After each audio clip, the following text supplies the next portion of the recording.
Fintech में पैसा कौन बना रहा है? लॉयर और कंसल्टेंट। पैट्रिक बात करता है तो लोग सुनते हैं आज भी, एम्प्लॉयज भी, बाहर भी। But one big big differentiator is अंडी वो एडवांटेज बोल लो, आप कुछ भी बोल लो, कि उनका सपोर्ट सिस्टम जो है बहुत खतरनाक है। तो आपको अगर H1 वीजा चाहिए तो छोटी छोटी कंपनी तो भूल जाओ, चाहे वो इन्वेस्टर का पैसा है चाहे वो आपका है, तो कोई शर्म नहीं होनी चाहिए आपको कंजूसी करने में। जरूरी नहीं है कि साला जैगवार या टेस्ला बना के ही बेचनी है, शुरू में टाटा नैनो ही बना लो, बट गाड़ी में 4 पहिए होने चाहिए, इंजन होना चाहिए और स्टीयरिंग व्हील होना चाहिए। वो पास करना चाहिए कंप्लायंस प्रोग्राम। आपको अगर पैसे बनाने हैं, पैसे के पीछे भागना बंद कर दो। कंप्लायंस प्रोग्राम आप ऐसा बनाओ कि प्रोग्राम हो जेबी मॉर्गन जैसा, क्योंकि करेंसी से है कंट्रोल। भाई कोलिसन ब्रदर आज आजाद घूम रहे हैं इनकी वजह से यार। ये वाला एपिसोड तो बहुत महंगा एपिसोड है। अब ये जस्ट फायर है। तो आज हम बात करेंगे हमारे कूल डूड जस रंधावा से।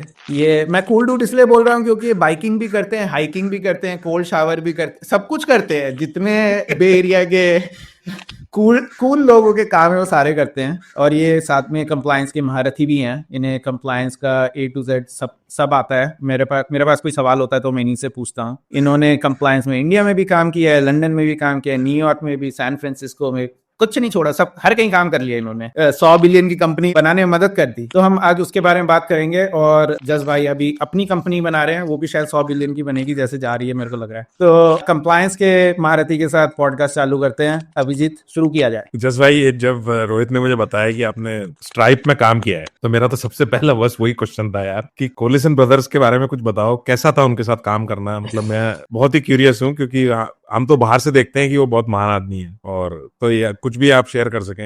एब्सोल्युटली। तो 2-3 चीजें हैं कोलिसन ब्रदर्स के बारे में जो मेरे लिए पर्सनली तो वो एक्सपीरियंस काफी लाइफ चेंजिंग था। मैंने उससे स्ट्राइप से पहले PwC, Ernst and young, Genpact corporate कंपनियों में काम किया था, न्यूयॉर्क में, लंदन में। बट स्ट्राइप का जो माहौल देखा पहली बारी, तब समझ में आया कि शूट फर्स्ट थिंक लेटर और ये टेक कंपनियां एक्चुअली बन कैसे रही। बट 2-4 चीजें विच वर वेरी इंप्रेसिव, और कुछ चीजें जो इतना इंप्रेस नहीं भी किया। और स्ट्राइप एज ए कंपनी, उसके अपने कुछ फेज रहे हैं। मैं अपना अनफिल्टर्ड ओपिनियन आपसे और आपकी ऑडियंस से शेयर कर देता हूँ। तो स्ट्राइप, जब मैं बे एरिया पहुंचा था 2015-16 में, लंदन से मैं मूव हुआ था, तो मुझे PwC ने बोला था कि आप हमारी रिस्क और कंप्लायंस की पूरी प्रैक्टिस बनाओ वेस्ट कोस्ट पे, क्योंकि बैंक को बेचना तो आसान है बिग 4 कंसल्टिंग के लिए, बट फिनटेक में घुसना बहुत मुश्किल है। तो 7-8 महीने खूब, साल भर के आसपास खूब हाथ पैर मारे मैंने। और माहौल ऐसा ही था कि HSBC लंदन की जो पूरी डिफर्ड प्रोसिक्यूशन एग्रीमेंट लगी थी उनको 2012-13 में, तो वो पूरा हम लोग सुलझा के आए थे। तो we were like big heavy hitters. और यहाँ आके वही सिटी बैंक, JP मॉर्गन और HSBC की कहानी सुनानी शुरू कर दी सब फिनटेक को। तो सब फिनटेक ने बोला, वो रहा दरवाजा और निकलो यहाँ से आओ। तो फिर धीरे धीरे स्ट्राइप में कुछ दोस्त बने, कुछ कंप्लायंस के, कुछ प्रोडक्ट के, कुछ लॉयर्स। तब मैं PwC में ही था। तो एक अपॉर्चुनिटी मिली जिसमें उनके जो पहले जनरल काउंसिल थे, जॉन जीगर, उनके साथ बैठे। He was struggling with a problem. उनको आइडेंटिटी वेरिफिकेशन करानी भी उस टाइम कुछ आई थिंक 35-36 कंट्रियों में स्ट्राइप ऑलमोस्ट लाइव थी, और 10-12 कंट्री में और जाना था। तो उनका पहला सवाल था कि एक प्रोडक्ट बता दो जिसपे जो हम लगा दें KYC हमारी बस खत्म हो जाए एक वेंडर के साथ। तो वो अपॉर्चुनिटी मैंने देखी और फिर मैं अंदर घुसा वहां पे, और धीरे धीरे फिर उनको समझाया कि बेसिकली आइडिया ये था कि PwC वाला जो बिल रेट था वो सब साइड घर पे रख के आओ आप, और आप सीधा वैल्यू पहले दिखाओ, अपनी वैल्यू दिखा दी और आपने प्रॉब्लम सॉल्व कर दी, तो आपके लिए दरवाजे हमेशा खुले। तो आंसर बेसिकली यही था कि बॉस ऐसा तो कुछ एग्जिस्ट करता ही नहीं है। तो आप अपना सैंडबॉक्स बनाओ, जिसमें अगर आपको 40-50 कंट्रियों में लाइव जाना है तो 10 से 15-20 वेंडर होंगे, बट आपकी इतनी कैपेबिलिटी, इंजीनियरिंग की फायर पावर होनी चाहिए कि आप हर एक प्रोडक्ट के साथ अपनी API जोड़ के खुद उसकी टेस्टिंग वेस्टिंग करके स्ट्रेट थ्रू प्रोसेसिंग अपनी बनाओ जो आपको चाहिए। तो वो उनको खूब पसंद आया वो सोल्यूशन, और फिर धीरे धीरे घुसे अंदर। तो बैक स्टोरी का रीजन था कि मेरा पहला इंटरेक्शन हुआ इनके छोटे भाई से, जॉन कॉलिसन से।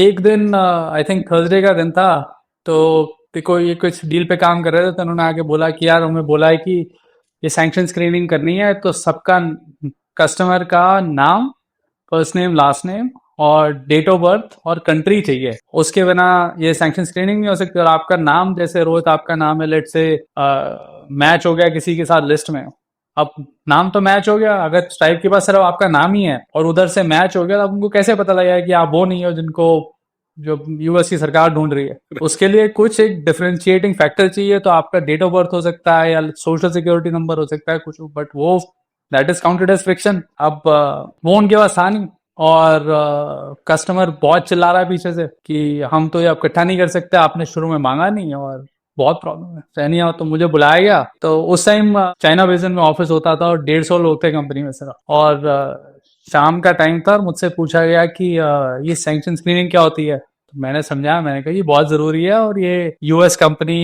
US person and everybody can get involve, और क्रिमिनल ऑफेंस है, आपको इसे तो सॉल्व करना ही पड़ेगा। तो उन्होंने मुझसे क्वेश्चन पूछा है कि ये मुझे बताओ, ये लिखा कहाँ है कि हमें ये करना है। अब मैं उस टाइम पे 15-16 साल से कंप्लायंस कर रहा था, मुझसे आज तक लाइफ में किसी ने ये नहीं पूछा कि दिखाओ लिखा कहाँ है।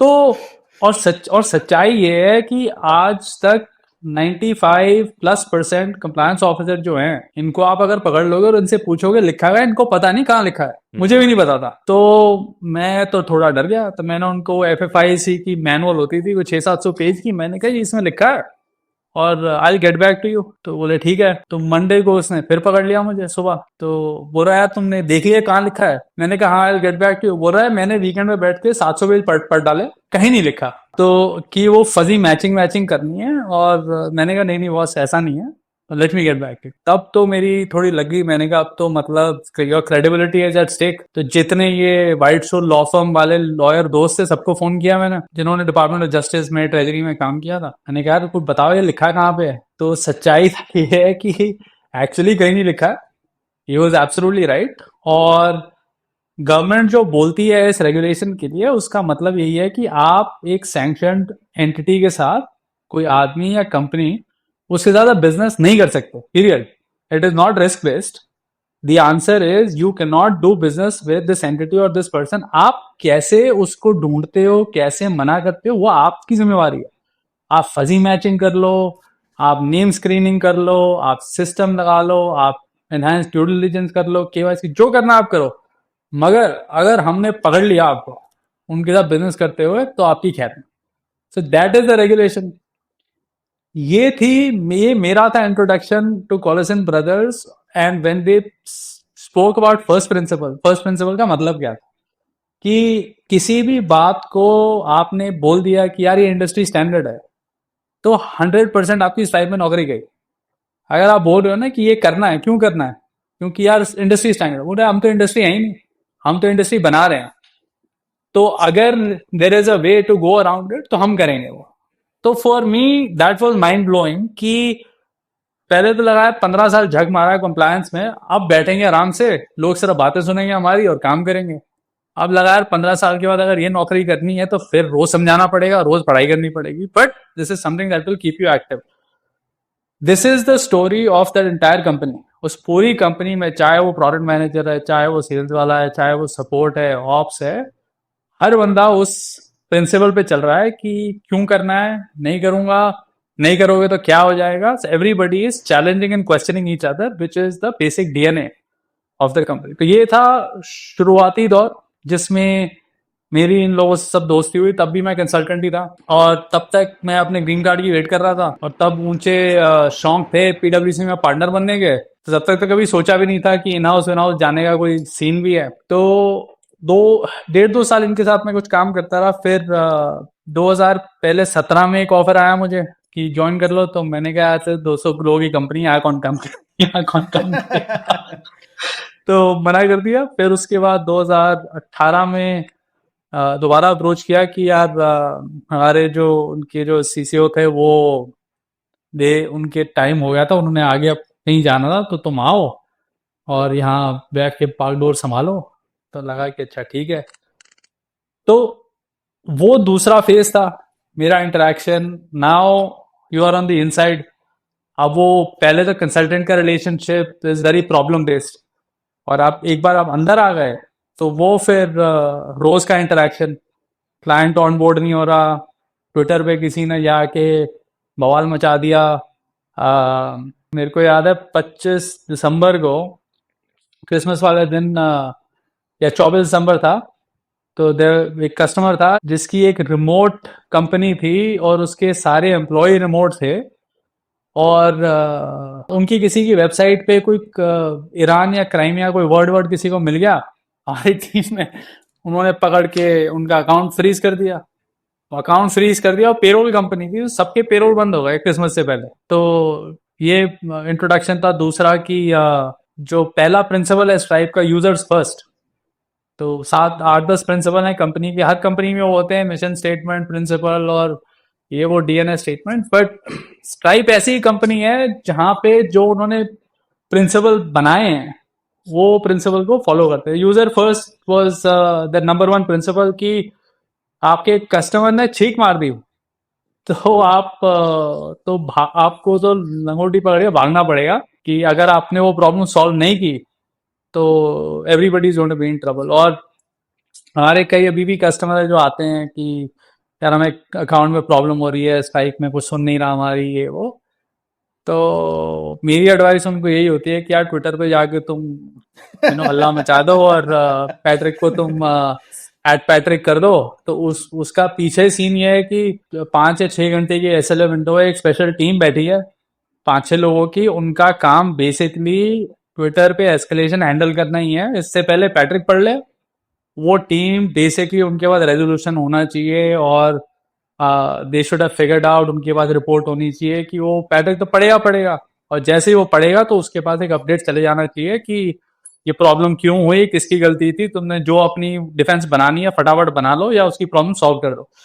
तो ये जो चीजें थी, first principle thinking, customer centric business, ये बाकी सब कंपनियों जहां पे काम किया और जहां एडवाइस हम लोग करते थे, सुना सब जगह है, बट प्रैक्टिकल इम्प्लीमेंटेशन यही देखी। तो ये थे पहले के 2 फेज। उसके बाद आई थिंक 2020 के आसपास, कोविड से पहले और उसके दौरान, सीनियर हायर आने लगे बहुत एग्जीक्यूटिव टीम में। तो सेल्स हेड आए AWS से, लीगल में काफी लोग आए सीनियर, और प्रोडक्ट में आए। तो उस टाइम में फिर थोड़ा माहौल बदल गया कि कंपनी में थोड़ी ये फीलिंग थी कि पॉलिसन ब्रदर्स थोड़ा बिजनेस से, प्रोडक्ट से थोड़ा दूर हो रहे हैं। और उस टाइम थोड़ी सी आईपीओ की गर्दिश भी थी कि यार अब माहौल ठीक है तो आईपीओ किया जाए।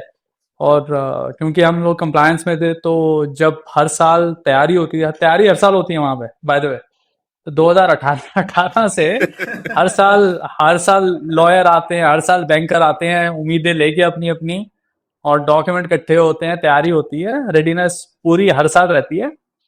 तो बट आईपीओ हुआ नहीं कभी। बट तो उस दौर में काफी सीनियर लोग आए, एंड टिपिकली जब सीनियर हायर आते हैं तो वो अपने साथ अपनी टीम वीम लेके आते हैं, तो कल्चर आपका थोड़ा डोल जाता है। तो वो एक फेज था जहां पे काफी डिसइल्यूजनमेंट थी कि लोगों को, जो पुराने ओजी थे, उनको समझ नहीं आ रहा था कि यार ये हो क्या रहा है। एंड लेटली जो जितना मुझे समझ में आया, I think things are coming back to how they used to be, और माहौल सही है। बट लार्जली प्रिंसिपल जो मैंने देखे थे कि हायरिंग प्रोसेस बहुत ही धुआंधार धमाकेदार है, कि अगर मैं कंप्लायंस का हेड हूं और मेरा कोई दोस्त है कहीं काम कर रहा है, मैं उसको नौकरी नहीं दे सकता अपनी टीम में।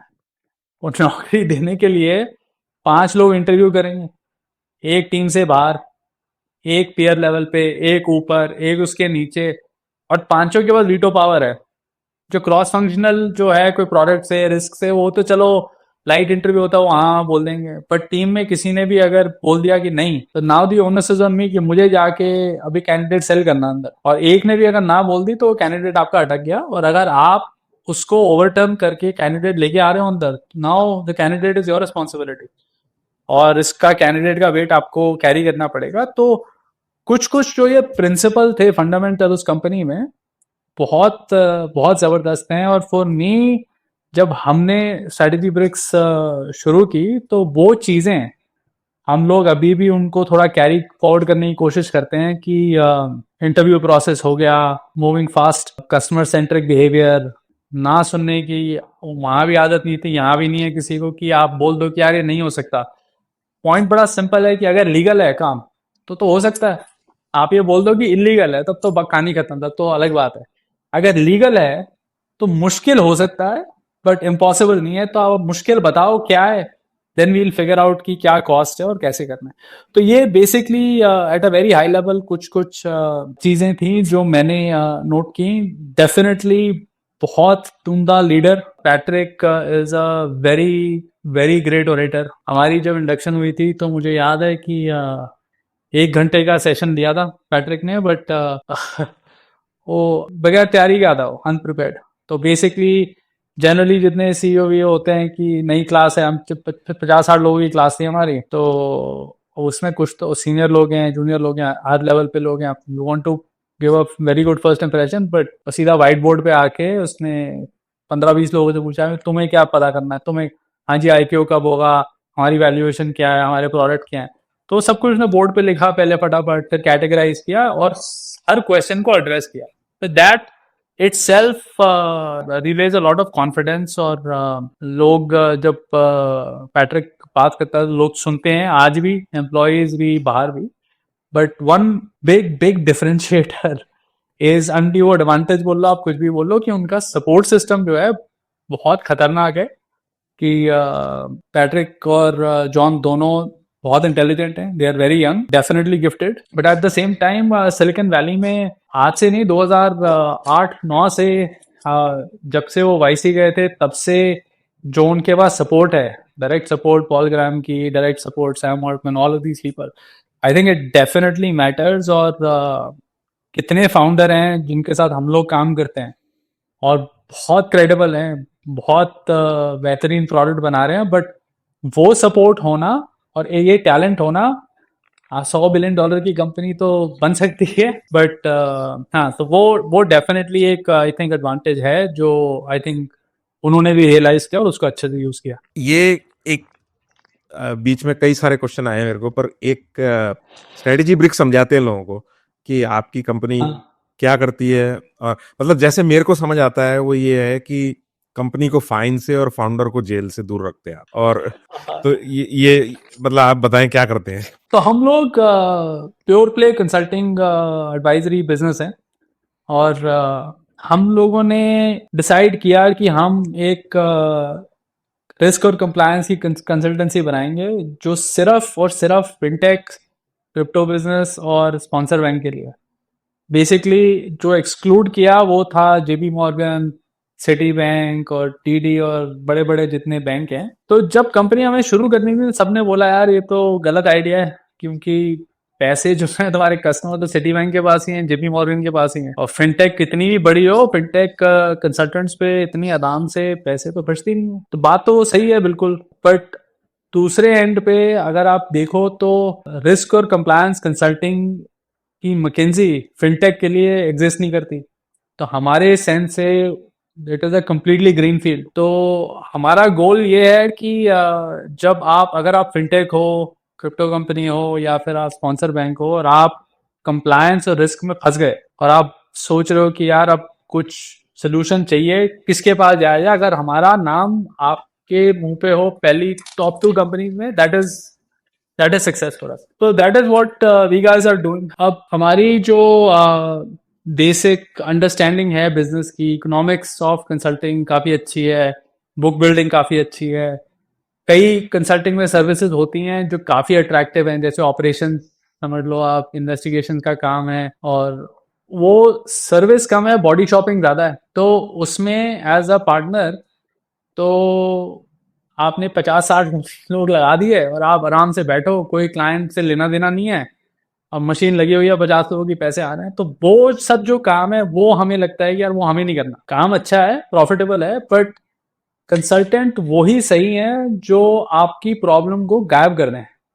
जैसे कंसल्टिंग होती थी आज से 10-15-20 साल पहले, कि आप कंसल्टेंट के पास गए और कंसल्टेंट इतने स्पेशलाइज्ड हैं कि उन्होंने प्रॉब्लम्स इतनी हॉरिजॉन्टली और इतनी डेप्थ में देखी हैं कि आपने आधा सेंटेंस अपना बोला और वो बोल रहे हैं कि हाँ ये आप 3 चीजें कर लो तो इससे आपकी प्रॉब्लम सॉल्व हो जाएगी। तो that is a forever relationship. बहुत मुश्किल है बट एंजॉयबल है एंड पूरी जो टीम है they quite like what they are doing. तो फिलहाल तो इस पे हम लोग फोकस कर रहे हैं। बाकी एक दो चीजें हैं कि हम भी लगे हैं जी एआई के प्रोडक्ट बनाने में, बट हमारी ये सोच है कि प्रोफेशनल सर्विसेज जो हैं उनमें एआई बेस्ड प्रोडक्ट्स की एप्लीकेशन बहुत हाई होगी, क्योंकि काफी जो काम होता है वो रिंज रिपीट टाइप काम है। अब वो रिंज रिपीट अगर काम है तो हमें अगर कॉस्ट कम करनी है हमारे क्लाइंट के लिए और अपने लिए तो आपको प्रोडक्ट बनाने पड़ेंगे। तो हम जो प्रोडक्ट बना रहे हैं तो हम उसके पहले कस्टमर खुद ही हैं। हम सोच रहे हैं कि यार अगर ये प्रोडक्ट हम बनाएं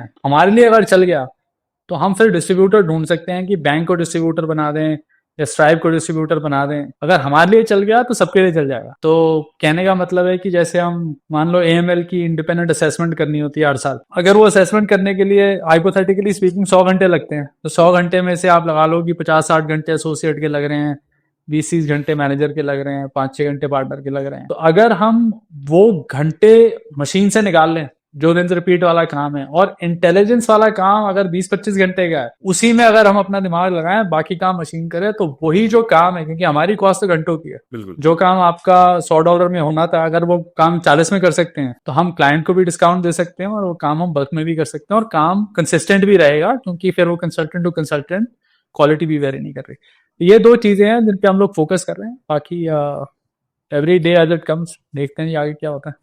बड़े भारी मन से आपने कहा एआई प्रोडक्ट्स, मैंने कहा यार इतना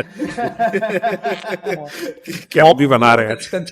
कंसल्टेंट जो हैं हमारे पास आइडिया तो बहुत होते हैं, क्योंकि ज्ञान तो हम खूब मतलब बांटते हैं। अब रियलाइजेशन ऐसी भी है कि जब आप प्रोडक्ट बनाने बैठते हो खुद का ज्ञान लेके अब आप बना तो आपको रियलाइज होता है कि यार ये तो बहुत मुश्किल काम है। और हाँ काफी उसमें ट्रायल बाय फायर है और काफी चीजें आपको समझ में आ रही हैं धीरे धीरे। और हम लोगों का चैलेंज भी ये है कि बूटस्ट्रैप बिजनेस है हमारा टोटल 100%, राइट। तो हमें बहुत आउटरीच आती है पीई फर्म से, बड़ी कंसल्टिंग फर्म से। तो हम लोग we are sitting back a little bit कि जो हम खुद कर सकते हैं वो करें। तो कंसल्टिंग में तो आप इन्वेस्ट कर लो तो उसमें सर्विसेज में तो कोई खास प्रॉब्लम नहीं है कि थोड़ा बहुत इन्वेस्ट किया कहीं ना कहीं रिटर्न आपको दिख जाएगी। तो प्रोडक्ट वाले केस में बस ये थोड़ा लगता है कि थोड़ी संक कॉस्ट फैलेसी नहीं होनी चाहिए कि अब आपको लगा कि यार अब इतने पैसे लगे तो थोड़े और लगा लें, अब थोड़े और लगा लें। यही ना हो कि कंसल्टिंग तो चल गई प्रोडक्ट बनाते बनाते दिवालिया निकल गया हमारा।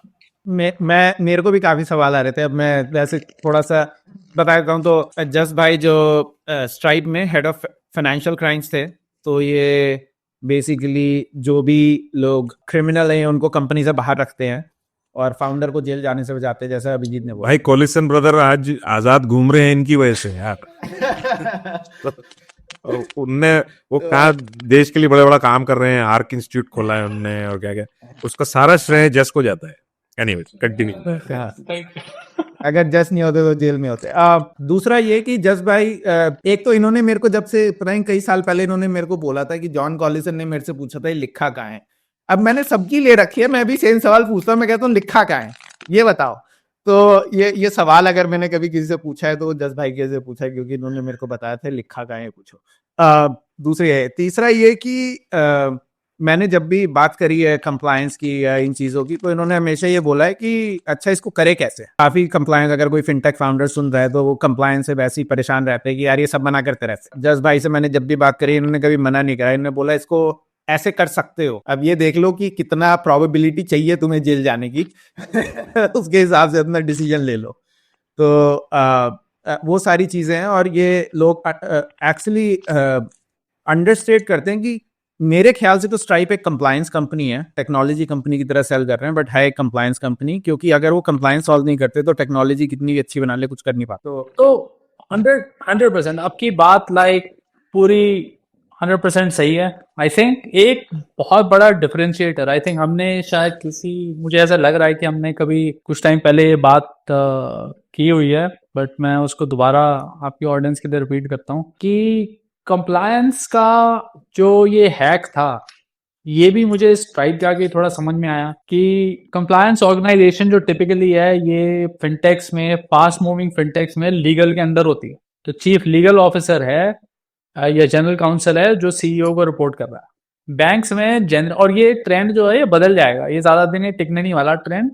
उसका रीजन है जो आपका चीफ कंप्लायंस ऑफिसर है उसकी इंडिपेंडेंस लार्जली होनी जरूरी है, क्योंकि अगर आपका चीफ कंप्लायंस ऑफिसर रिपोर्ट कर रहा है आपके जनरल काउंसिल को और जनरल काउंसिल रिपोर्ट कर रहा है सीईओ को, तो ऑब्लिगेशन तो चीफ कंप्लायंस ऑफिसर की है बोर्ड को बताना कि आपने आलतू फालतू के सब कस्टमर आपने उठा लिए हैं, मनी लॉन्ड्रिंग हो रही है या रिस्क बढ़ गया। तो अगर वो चीफ कंप्लायंस ऑफिसर थोड़ा इंडिपेंडेंट नहीं है तो उसके हाथ बन जाते हैं। अब चीफ कंप्लायंस ऑफिसर आपने रख लिया बड़ी कंपनी में, उसको आपने फंक्शन चलाने के लिए आपने उसको हेड काउंट नहीं दी, पैसे नहीं दिए, सिस्टम नहीं दिया, मगर कल जब पकड़े जाओगे आप कुछ गलत काम करते हो तो सबसे पहले नौकरी जाएगी सीसीओ की और उनको आगे नौकरी मिलेगी भी नहीं। तो इंडिपेंडेंस थोड़ी जरूरी है। और जो पुराने जो ये ब्रोकर डीलर थे और पुराने जो ये सब बैंक थे, इनमें स्ट्रक्चर पहले भी यही होता था कि सीसीओ रिपोर्ट कर रहा है general council, general council report कर रहा है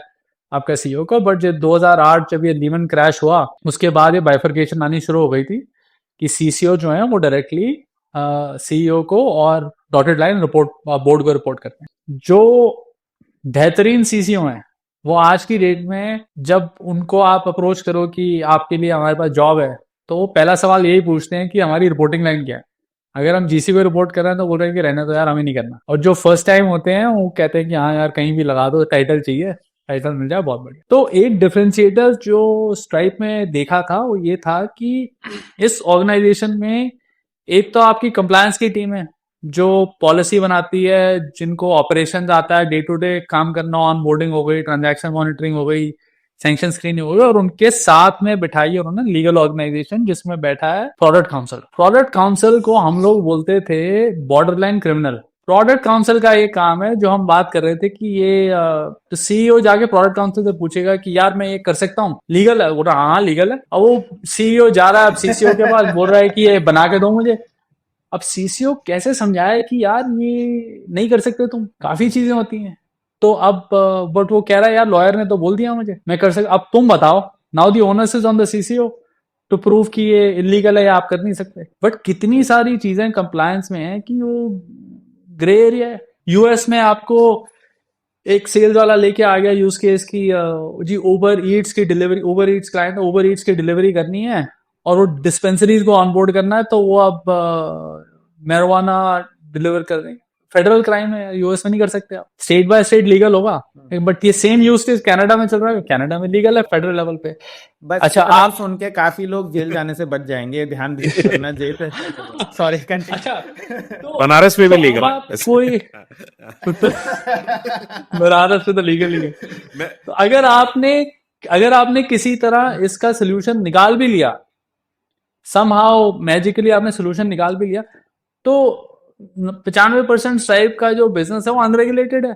वो चल रहा है इवॉल्व पे, सेल्टिक पे और ये सब पार्टनर बैंक पे। वो लगेगी तो बैंक वाले की। आओ बैंक के साथ जब आपने टर्म शीट साइन की थी उसमें आपने लिखा था कि यार हम ये सब मैरिजुआना बैरिजुआना ये सब बिजनेस करने नहीं वाले हो, तो आपकी कॉन्ट्रेक्चुअल ऑब्लिगेशन ब्रीच कर रहे हो। तो ये सब बातें समझानी कि ये प्रोडक्ट काउंसिल जो होते हैं, ये मतलब अच्छा प्रोडक्ट काउंसिल जो है they really fast track the business, कि वो एक आग लगा देते हैं कि हाँ जी ये तो हो सकता है, ऐसे हो सकता है, और वो ओनर्स जो है वो कंप्लायंस के बनाई जाती है। तो कंप्लायंस के बेसिकली हाथ पैर बन जाते हैं अगर आपका प्रोडक्ट काउंसिल स्ट्रांग है। अब जिस कंपनी में कंप्लायंस ज्यादा स्ट्रांग हो गई उसमें आप देखोगे कोई प्रोडक्ट चल ही नहीं रहा। जैसे ही आप प्रोडक्ट का आइडिया लेके आओगे कंप्लायंस वाला मार देगा प्रोडक्ट को, ये कर लो, ये नहीं कर सकते आप, वो कर लो, उसमें रिस्क है, ये क्योंकि आइडिया यार कंप्लायंस वाले प्रोडक्ट वाले थोड़ी है, ग्रोथ वाले तो है नहीं, सेल्स है नहीं। तो I think that is the one big difference कि प्रोडक्ट काउंसिल जिन जिन कंपनियों में आप देखोगे स्ट्रांग है तो they are pushing the limit, चाहे वो रैम्प हो, चाहे वो स्ट्राइप है, चाहे वो रिपलिंग है, चाहे वो डील है।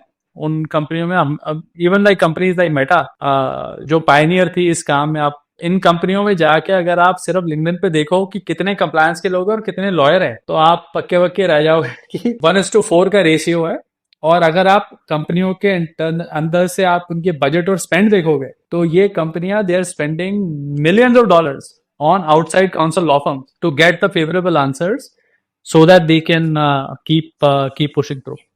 मेरा तो एक ही मानना है, फिनटेक में पैसा कौन बना रहा है? लॉयर और कंसल्टेंट।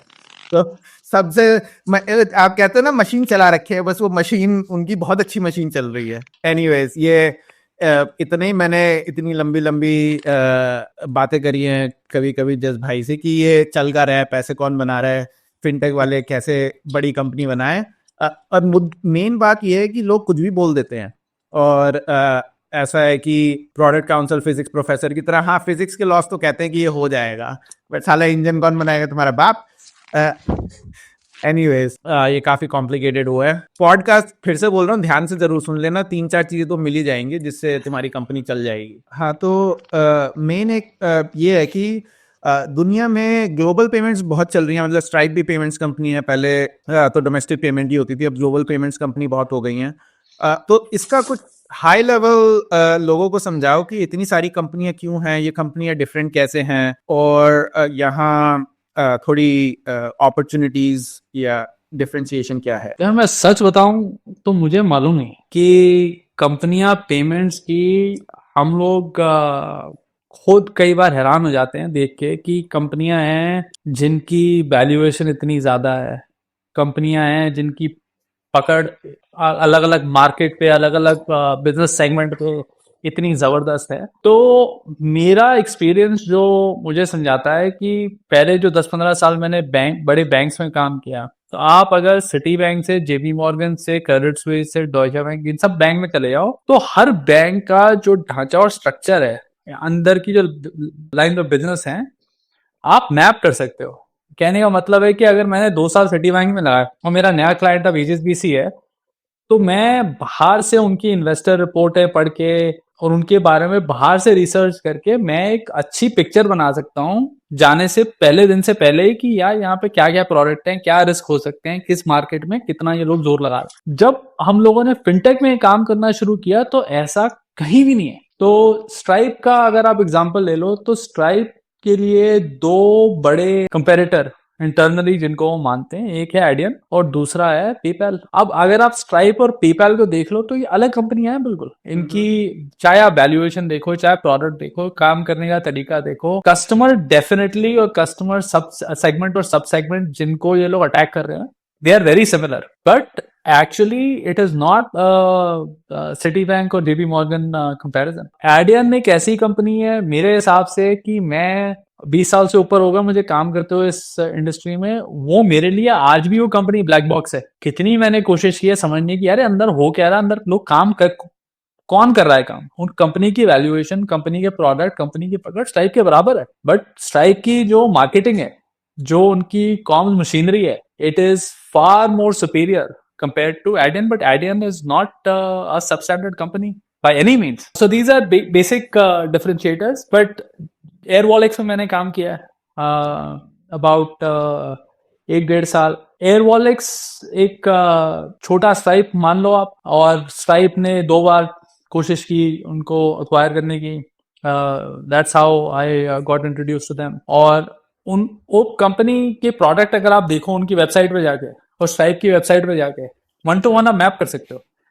वो 2 कंपैरिजन है कि हाँ, बट उन्होंने एक एशियन मार्केट पे पकड़ बनाई हुई है जो स्ट्राइप कभी नहीं बना पाया, and that's why they were a very solid target for stripe.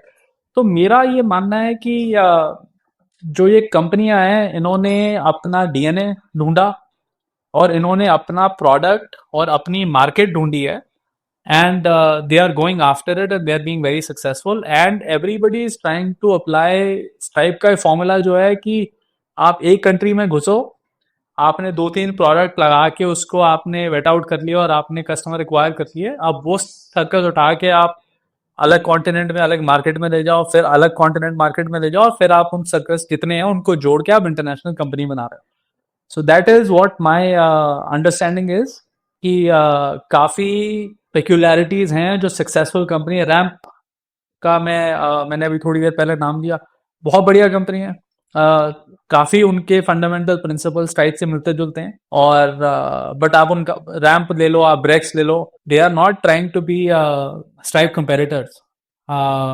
May be long term में शायद वही करें वो, बट उन्होंने अपनी जो पकड़ बनाई है अपने मार्केट एरिया सेगमेंट में, अब वो जा रहे हैं अलग अलग कंट्रीज में, और फिर वो पूरा फैब्रिक अपना जोड़ने की कोशिश करेंगे।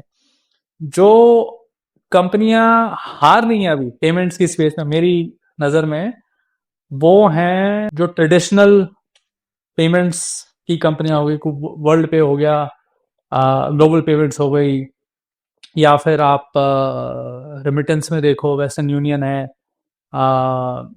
तो यार खैर रेमिटली तो मैं नहीं बोलूँगा कि अभी हार रहे हैं, वो अपने कुछ कुछ करोड़ लेके, मनीग्राम हो गया दूसरा। तो ये जो ट्रेडिशनल कंपनियां हैं जो बैंक नहीं थी, जो एक्चुअली टेक्नोलॉजी कंपनियां थी बट एक्चुअल फिनटेक नहीं बन पाई, आई थिंक वो उनका डेफिनेटली अभी वो उनकी जो स्ट्रगल है जो आंखों के सामने दिख रही है कि अगर इन्होंने अपनी गाड़ी पटरी पे नहीं लेके आए तो सर्वाइवल इनके लिए बहुत मुश्किल हो जाएगा। क्योंकि बड़ा सिंपल सा ट्रेंड है कि आप पिछले 10-15 साल देख लो, ये तो हमारी नज़रों के सामने ही जो जो ट्रांसफॉर्मेशन हुई है इस इंडस्ट्री में। 15 साल पहले हम लोग bank of America, city bank के बिना हमारी गाड़ी नहीं चलती थी।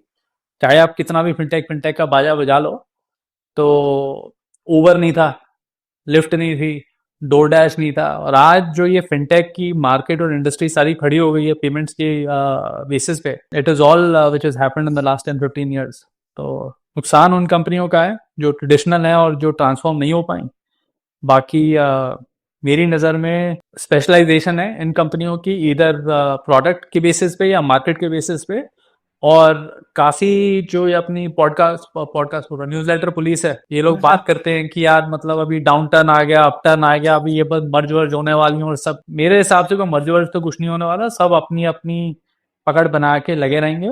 और माय लास्ट पॉइंट थोड़ा रिलेवेंट ही कह सकते हैं कि थोड़ी जो मुझे भी ये जो बड़े बड़े सीईओ के साथ काम करके थोड़ी समझ में आई कि बात कि लोग पूछते हैं कि अच्छा यार कंपनी अब चल गई, तो फिर ये तो अभी बढ़िया टारगेट है आईपीओ के लिए, ये बढ़िया टारगेट है एक्विजिशन के लिए, तो अब ये सीईओ क्यों पकड़ के बैठे हुए हैं कंपनी को कि आपने मैच्योर कर ली कंपनी, सैचुरेट कर लिया, तो अब आप कुछ अपनी एग्जिट ढूंढ लो। मेरा पर्सनल ये मानना है कि जो ये सीईओ उस लेवल तक आप ले गए कि आप चाहे बोलो कि एयरवॉलेक्स है 5-6 बिलियन की वैल्यूएशन है, 8 बिलियन की, स्ट्राइप बोल लो आपकी 100 बिलियन के आसपास की वैल्यूएशन आप आगे पीछे हो चुकी है। तो आईपीओ करने के लिए उस लेवल पे जाके सीईओ जो होते हैं, इनकी इतनी इन्होंने लातें खा ली होती हैं कि इतनी मैच्योरिटी तो होती है कि आपको इस बात का थोड़ा अंदाजा होता है कि आप पब्लिक कंपनी के सीईओ बनने के लिए रेडी हो या नहीं हो। आपको एक प्राइवेट कंपनी का सीईओ बनना कि आज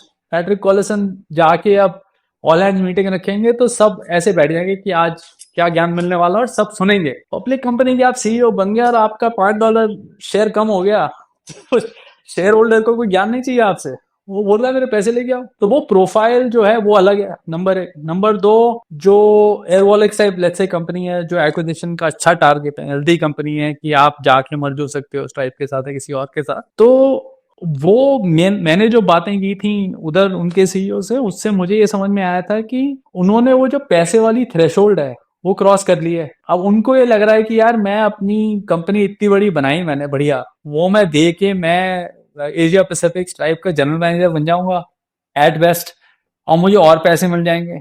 उसको तो वैसे ही यार बड़ी बड़ी वो बोट वोट गाड़ियां वाड़ियां घर वर खरीदे उन्होंने, और क्या करेंगे, बन गए हैं, पैसे बन गए हैं। तो हाँ, अब तो आई थिंक वो इज्जत चाहिए। तो वो ये मेरा मानना है। हो सकता है ऑफ कोर्स लाइक हम अभी दे आर नॉट देयर, तो मैं अफर्मेटिवली नहीं कह सकता, बट ये मेरी फीलिंग है कि वो जो थ्रेशोल्ड है क्रॉस करने वाली कि आप पब्लिक कंपनी बनने के लिए आप रेडी हो, आप अगर आप डेस्परेट हो और आप अपना आईपीओ करना चाहते हो, that is a different ball game. तब तो आपकी वटी पड़ी है, आपको आईपीओ करना ही करना है, तब तो that's a different ball game. मगर आपके सितारे बढ़िया हैं, सब कुछ सही चल रहा है, तो फिर क्या मतलब एम्प्लॉयज को लगता है कि करो आईपीओ यार, अच्छी बात है उनके लिए, सीईओ के लिए थोड़ी अच्छी बात है। तो और इतनी अगर सक्सेसफुल कंपनी है तो जहां आपका relationship as a CEO board के साथ, वो भी बराबर का रिलेशनशिप है। Board also does not want to get on your bad side. आपके पास भी एज अ सीईओ काफी लेवरेज है। तो ये मेरा मानना है, बाकी हो सकता है हम रॉन्ग। जस भाई, ये मैं थोड़े फाउंडर्स के बिहाफ पे पूछ रहा हूँ जो अभी जो वाईसी में है, उनको पिवट करना है, उनको कुछ फिनटेक में करना है, तो अगर वो ये सुनते हैं, आपके पर्सपेक्टिव से कौन सा अच्छा आइडिया है जिसपे कोई काम करे इस वक्त? कोई अच्छा टेक्नोलॉजिस्ट हो, मान लीजिए कंप्लायंस अगर ठीक से करना है तो आपके साथ काम कर ले, लेकिन अगर वो टेक्नोलॉजिस्ट है तो वो कुछ एक अच्छा प्रोडक्ट बनाए। आपको क्या फिनटेक में अच्छी अपॉर्चुनिटी दिखती है? मुझे पर्सनली क्रॉस बॉर्डर पेमेंट्स तो काफी इफेक्टिव लगती हैं, डेफिनेटली। और मैं पर्सनली B2B बिजनेसेस का थोड़ा ज्यादा फैन हूँ, एंटरप्राइज बिजनेस या B2B बिजनेस रादर देन। उसमें थोड़ी प्रिडिक्टेबिलिटी अच्छी रहती है, स्टेबल बिजनेस है, आपको पता है कि आपका 6 महीने का, 1 साल 2 साल का प्लान है, आपको नई मार्केट में जाना है, नए कस्टमर एक्वायर करना है, you are either doing it or not, it is happening or not happening. तो वो मेरे लिए I think is a big plus point. जिनको कंपनी बनानी है, आप, मेरा पर्सनल, अगेन पर्सनल पर्सपेक्टिव ये है कि आप थोड़ा सा, अगर आप ये ट्रेंड देखो कि जैसे क्रिएटर इकोनॉमी है, जैसे small to medium sector business develop हो रहे हैं, जैसे जैसे एम्प्लॉयमेंट में इंडिपेंडेंस आ रही है, कॉन्ट्रैक्टर रिलेशनशिप बढ़ रहे हैं then compare to full time employment, तो एक बहुत बड़ी मार्केट है जिसके कंज्यूमर वेस्टर्न मार्केट्स में रहेंगे और जो सप्लायर्स हैं वो डेवलपिंग कंट्रीज में, इंडिया या फिलीपींस लगा लो या चाइना लगा लो, जहाँ पे प्रोडक्शन ज़्यादा हो रही है। तो ये कॉरिडोर्स हैं अलग अलग, जहाँ पे काफ़ी सर्विसेज आपको मिलेंगी। और वो जो मार्केट्स हैं वो मेरे हिसाब से पूरी तरह से मैच्योर नहीं हुई हैं। अगर आप इंडिया की इकोनॉमी देखो, अभी एआई की बात करो या एलएलएम जो बन रहे हैं, इतने सोल्यूशन और रैपर बन रहे हैं, इनका डायरेक्ट इम्पैक्ट है सर्विस इकोनॉमी पे, चाहे वो कॉल सेंटर है, चाहे वो ऑपरेशन सेंटर है जो इंडिया में चल रहे हैं। और इतने लोग हैं और काफी काबिल लोग हैं, और आज की डेट में अगर आप यंग लोगों से जाके बात करो तो हर कोई इंडिपेंडेंट भी काम करना चाहता है। तो इंडिपेंडेंट काम करने का मतलब है कि 4 लोग मिलके अपनी कंसोर्शियम भी बना सकते हैं और कंसल्टिंग कंपनी भी बना सकते हैं। 4 से वो 40 नहीं होना चाहते, बट वो कह रहे हैं कि आपको अगर यूआई इंटरफेस बनाना तो हम बना के आपको दे देंगे। वो आपको कह रहे हैं कि आपको अपनी मार्केटिंग के वीडियो बनवाना है तो हम आपको वीडियो बना के दे देंगे। तो अपवर्क वाला जो मॉडल है, मेरे हिसाब से it is not a very successful model. Reason being वो अपवर्क आपके 30% तो रख रहा है बीच में, तो वो प्लेटफॉर्म का कोई काम नहीं है। अगर मेरा जो कंसल्टेंट कॉन्ट्रैक्टर बैठा है इन मार्केट्स में, या फिर जो टेम्पररी कंसल्टेंट भी है मेरा, अगर वो मेरे को सर्विस प्रोवाइड कर सकता है 2 महीने के लिए और मैं उनको डायरेक्टली पैसे दे सकता हूँ, तो मुझे प्लेटफॉर्म चाहिए। तो वो मेरे हिसाब से एक एफएक्स प्ले है और एक क्रॉस बॉर्डर पेमेंट प्ले है, विच इज मेरे हिसाब से बहुत एक्टिव है। और अगर आपने ये रेल बना ली अपनी सही, तो इसका अलग जो ऊपर का जो वर्जन है वो है जो स्टेबल कॉइन पे चलना चाहिए। अगेन ये मेरा मानना है कि जो करेंसी फ्लक्चुएशन अगर आप बीच में से निकालो, आज की डेट में अगर आप देखो कि कंट्री आप लो जैसे Sri Lanka, as an example, Sri Lanka में जितने कॉन्ट्रैक्टर काम कर रहे हैं, आप उनसे ये पूछो कि आपको अपनी सैलरी कैसे चाहिए, तो हर कोई बोलेगा मुझे USDC में आप मेरे को सैलरी दे दो, क्योंकि उनकी करेंसी 30-30 40-40% फ्लक्चुएट कर रही है। तो आप अगर $100 बनाते हो महीने के, और आप मंडे को उठे आपकी सैलरी आई तो मिले थे 100 मगर उसकी वैल्यू है 60, तो आपका घर तो चलेगा नहीं। वो लोग अपना रेंट कैसे देंगे श्रीलंका में? ये मैं सोचता रहता हूँ कि ये इस पे थोड़ा एक्सपेंड करें, ये मेरा हमेशा क्वेश्चन रहा है। हाँ, तो एक चीज ऐड कर दूं कि ये 10 बिलियन की कंपनी बनाने के इन्हीं आइडिया से आप काफी बड़ी कंपनी बना सकते हो, क्योंकि ये एक्चुअली में सब चल रहा है। ये दोनों जस भाई का तो है, बट अभिजीत भी deep expert global payroll benefits में इतना सब देखा, तो जनता को ध्यान लगा के सुनना चाहिए वाला सेक्टर।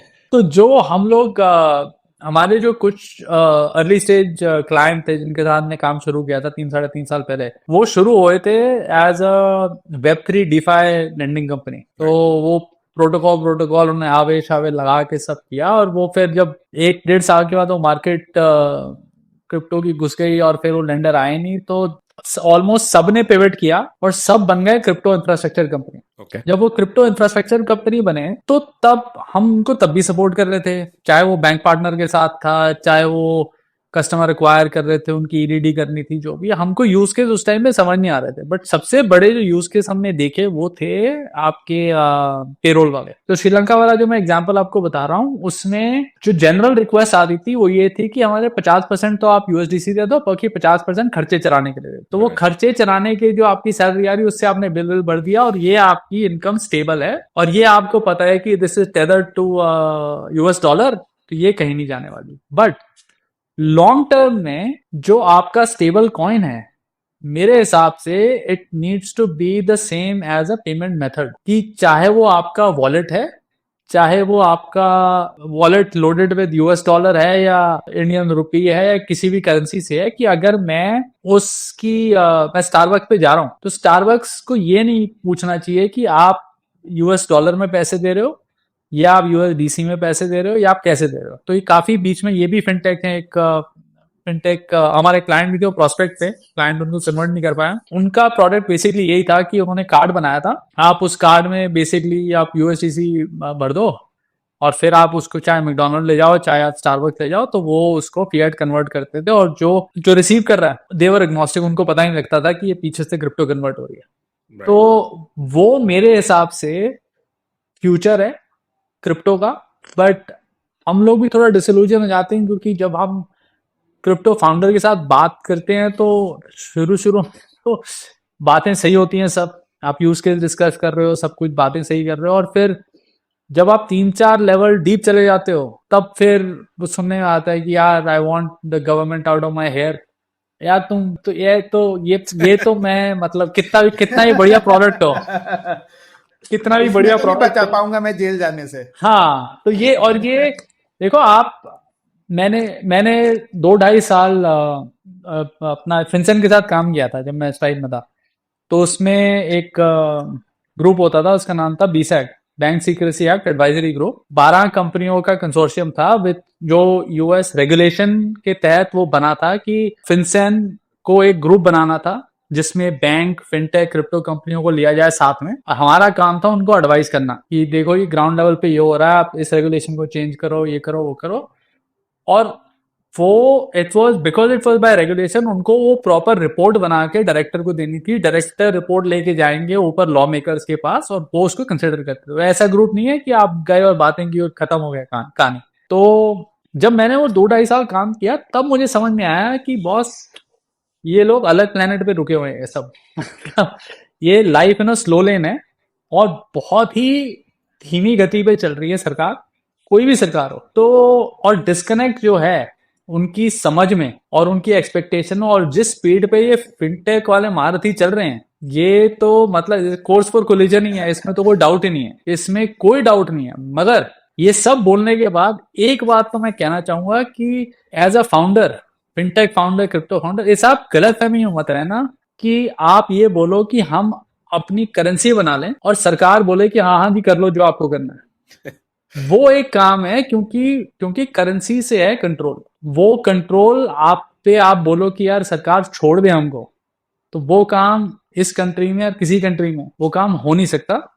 और जितना आप अब सर्कल का अगर एग्जांपल लो, आप बहुत ही बढ़िया कंपनी है, क्योंकि उन्होंने भयंकर इन्वेस्टमेंट की अपनी पब्लिक पॉलिसी रिलेशन बनाने में, कम्युनिकेशन गवर्नमेंट के साथ, गवर्नमेंट को एजुकेट करने में कि बॉस ये प्रोडक्ट हमारे क्या हैं, हम कैसे चला रहे हैं, हम कैसे लीगल फ्रेमवर्क में रह के काम कर सकते हैं कंपेयर टू आप बाकी एक्सचेंजेस का मैं नाम नहीं लेना चाहूंगा। बट उन्होंने जाके बेसिकली गवर्नमेंट को बोला कि फक ऑफ, हम अपना काम करेंगे, तुम अपना देखो। तो जिस टाइम आपने वो कर दिया, तो अब सबसे बढ़िया एग्जांपल आप ये देख लो कि जो लीवरा था, जो फेसबुक का स्टेबल कॉइन था, आप अगर वो स्टेबल कॉइन आज देखो तो वो सबसे बढ़िया स्टेबल कॉइन वही था। मगर उस टाइम उस कंपनी की रेपुटेशन इतनी थोड़ी डाउन थी कि वो पूरी कांग्रेस आके बोला कि तुम्हें तो हम सांस नहीं लेने देंगे, तो उनको प्रोजेक्ट अबैंडन करना पड़ा। मगर आप वही प्रोडक्ट अगर आप कंपेयर करो आज जितने स्टेबल कॉइन चल रहे हैं, तो बढ़िया प्रोडक्ट था और उनके पास लेवरेज बहुत थी कि वो अपना वॉलेट चला सकते थे, वो पूरी अपनी पेमेंट, चाहे वो इंस्टाग्राम पे हो, चाहे वो फेसबुक पे हो या व्हाट्सएप पे हो, वो अपना प्रोडक्ट अच्छे से चला सकते थे, बट दैट टाइमिंग डिड क्या नॉट लगता वर्क है फॉर देम। आपको क्या लगता है फिर से करेगी फेसबुक स्टेबल कॉइन लेन देन या नहीं? नहीं, तो मेरे हिसाब से उनकी बड़ी बेट जो है वो एआई है और कंटेंट है, और जितना मनी मूवमेंट है वो सब तो उन्होंने गिव अप कर ही दिया है। तो आई एम आपको लगता है 100% कि अगर अगर एक दूसरा मैं सवाल पूछूं इस पे कि हाँ कौन जी। सी बड़ी कंपनी को स्टेबल कॉइन निकाला? फेसबुक का चलो कट गया, तो एप्पल बची, amazon बची, ये जो बिग टेक है इसमें, या और कोई बड़ी कंपनी जिस जो स्टेबल कॉइन निकाला सरकार को छोड़ के? मतलब सरकार का तो कहानी अलग हो गई। जो स्टेबल कॉइन जिनको बनाना चाहिए, हाँ, या कौन निकाल सकता है, या आपको लगता है कि कौन निकालेगा तो चलेगा? देखो मेरे हिसाब से पहली बात, अनपॉपुलर थोड़ा ओपिनियन है, स्टेबल कॉइन निकालना चाहिए जेबी मॉर्गन चेज को। सबसे बेहतरीन दुनिया में जो स्टेबल कॉइन चल सकता है, उनके जो बॉस हैं उन्होंने तो इतना बुरा वाला बोल दिया। बिटकॉइन की ले ली बेसिकली। हाँ, तो उन्होंने इतना इतना बुरा वाला बोल दिया कि अब वो बैक ट्रैक करना भी थोड़ा मुश्किल है। बट अगर आप सेटलमेंट के परस्पेक्टिव से देखो, जितनी लेवरेज, और आप ये नहीं है कि आप सिर्फ जेबी मॉर्गन को देख रहे हो कि आप उसके कस्टमर हो या कार्ड हो, या कितनी कॉरेस्पॉन्डेंट बैंकिंग, जितने आप ट्रांजैक्शन चला रहे हो पीछे, वो आप इंडिया अगर पैसा भेज रहे हो यहाँ से, तो कहीं ना कहीं तो उनकी लात फंसी हुई है, या डायरेक्टली या इनडायरेक्टली। तो बैंक जिसके पास इतना कस्टमर हो और इतना इंफ्रास्ट्रक्चर हो और इतनी कैपिटल हो, आई थिंक वो सबसे they are the most secure to run that product. दूसरा, मुझे लगता है कि बिग टेक में गूगल और एप्पल के पास बहुत अच्छी एडवांटेज है ये चलाने की, but the bigger problem is कि अगर आप इन कंपनियों के बेसिक प्रिंसिपल या फंडामेंटल देखो, तो इनका फंडामेंटल जैसा मुझे समझ में आता है वो ये है कि अगर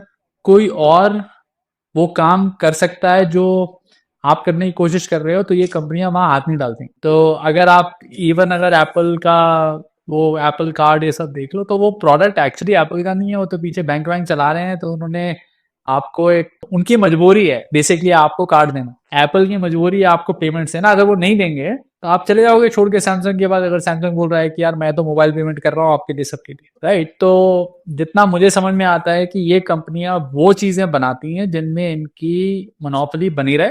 तो एडवांटेज तो डेफिनेटली इनके पास है, जितना एक्सेस है और जितना इंफ्रास्ट्रक्चर है और जितना एमओ इनके पास है और जितना क्लाइंट बेस है ये बनाने के लिए।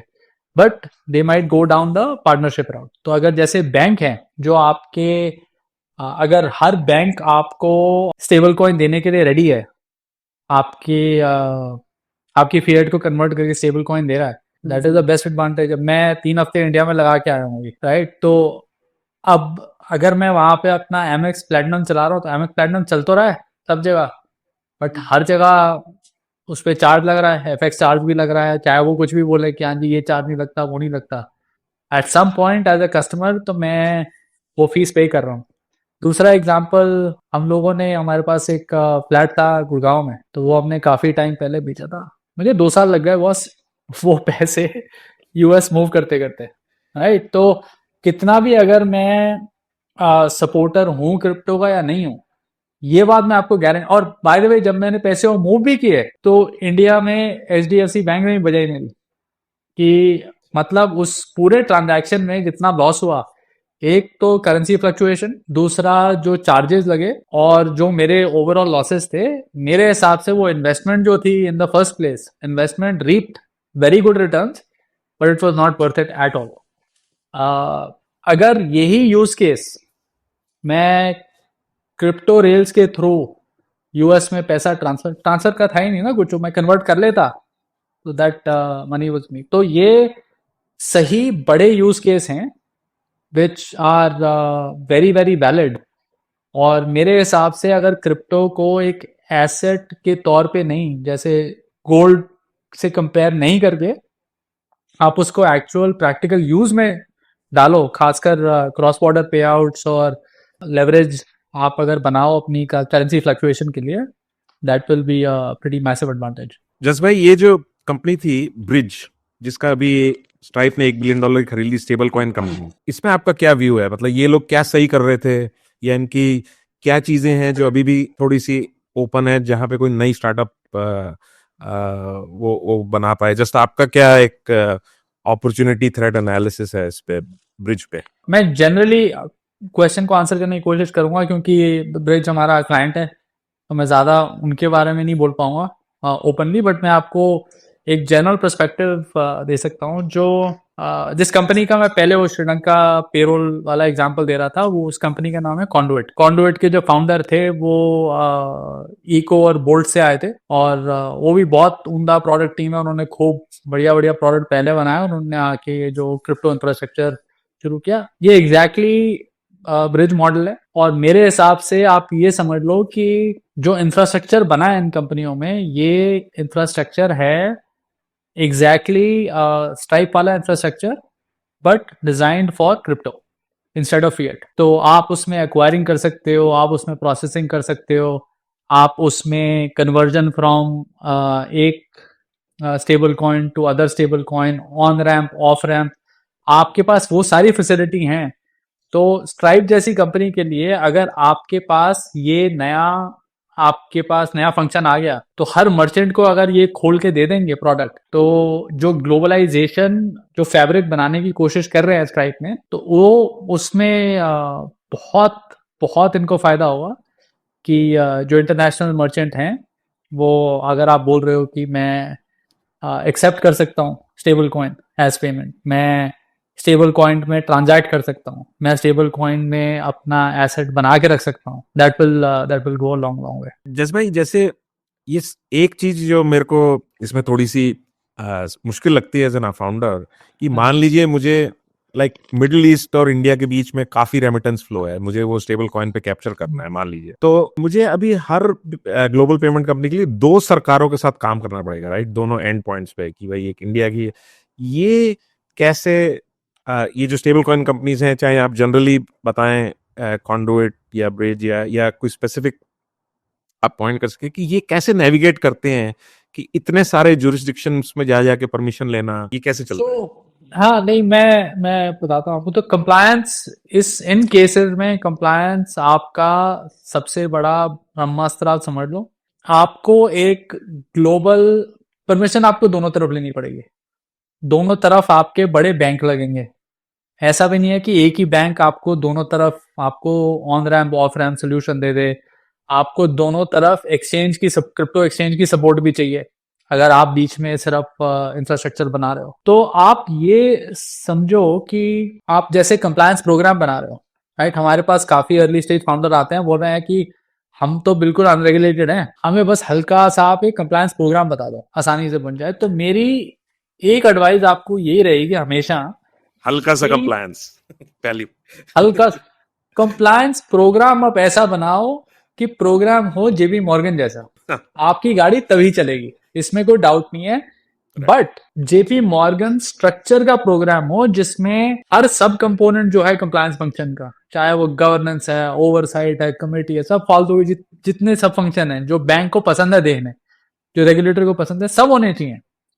मगर जेपी मॉर्गन के पास अगर 900 लोग हैं ग्लोबल कंप्लायंस टीम में, आपकी टीम में अगर सिर्फ 2 ही हैं, तो वो 2 लोग सारे रोल प्ले कर लें, बट आपका जो मसल सिस्टम है, वो सारे आपके जो जो प्रोग्राम है, आप जब उसको पावर पॉइंट पे दिखाओ, तो लगना चाहिए कि हाँ यार जेपी मॉर्गन वाला प्रोग्राम है। और सिर्फ झूठ मूठ का प्रोग्राम नहीं, प्रोग्राम में अगर आपने सही सिस्टम लगाए, आपकी ट्रांजैक्शन मॉनिटरिंग ठीक है, आपकी केवाईसी केवाईबी ठीक है, आपकी सैंक्शन स्क्रीनिंग ठीक है, तो आपके एक भी अगर बंदा आपकी टीम में कंप्लायंस के लिए काम कर रहा है, आपने आउटसोर्स भी किया हुआ है, तो उसमें कोई प्रॉब्लम नहीं है। कोई बैंक आपको मना नहीं करेगा, क्योंकि आपका अगर स्केल आउटसोर्सिंग का है, दैट इज ओके। अगर आपका स्केल सिर्फ 3 ही कस्टमर है आपके पास, तो आप 30 लोगों की टीम बैठा के करोगे क्या? तो हर बैंक को ये बात समझ में आती है, और हर एग्जामिनर को ये बात समझ में आती है, और हर एक्सचेंज को ये बात समझ में आती है। सबसे बड़ी प्रॉब्लम यही होती है कि जब आप ऑनबोर्डिंग करने जाते हो दोनों तरफ, तो ऑनबोर्डिंग आप करने बैठे, तो वो बोल रहे हैं कि हाँ जी, आपका कंप्लायंस ऑफिसर कौन है नहीं, वो सीईओ हमारा कंप्लायंस ऑफिसर है। पॉलिसी है, जो पॉलिसी ऐसे लग रहा है किसी कॉलेज के बच्चे ने लिखी हुई है, राइट? तो उसी पॉइंट पे आपकी जो स्क्रूटनी है वो बढ़ जाती है। तो अगर आपका कंप्लायंस प्रोग्राम सही से डिजाइंड है, लीन कहने का मतलब है कि जितने आपके कस्टमर है, जितने ट्रांजैक्शन उसके प्रोपोर्शन में बना हुआ है। अगर कस्टमर ट्रांजैक्शन कम है तो मिनिमलिस्टिक प्रोग्राम बना हुआ है, देन यू आर फाइन। और ये जो प्रोग्राम है ये होना चाहिए ग्लोबल कहने से मतलब है कि ये नहीं है कि आपने एक बनाया जी ये हमारा इंडिया प्रोग्राम है और ये हमारा एक मिडिल ईस्ट प्रोग्राम है, अब आपको 2 प्रोग्राम चलाने पड़ेंगे, 2 ऑडिट करनी पड़ेंगे अलग अलग। तो आप प्रोग्राम बनाओ ग्लोबल, चाहे वो एक ही बंदा है 2 बंदे चला रहे हैं, और आपने अडेंडम लगा दिए कि ये हमारा पॉलिसी ग्लोबल पॉलिसी है और ये इंडिया का अडेंडम है, क्योंकि इंडिया में उन्होंने बोल दिया है जी कि आपको ये 3 चीजें एक्स्ट्रा चाहिए, तो आप एक अडेंडम लगा दो इंडिया का। अब यूएई वाला बोल रहा है कि आपको ये 5 चीजें एक्स्ट्रा चाहिए, तो आप यूएई का अडेंडम लगा दो। तो जो मिनिमम आपका स्टैंडर्ड है वो ग्लोबली सेट हो गया, और उसके बाद आपने अडेंडम लगा दिया डॉक्यूमेंटेशन के लिए। जो आपके सिस्टम आपके सेंट्रल होने चाहिए, कॉमन रूल जो दोनों कंट्रीज में चल रहे हैं। जो केवाईसी के वेंडर हैं वो अगर एक वेंडर मिल जाए तो बढ़िया, नहीं तो इंडिया का एक वेंडर लगा दिया और यूएई का एक वेंडर लगा दिया आपने, राइट।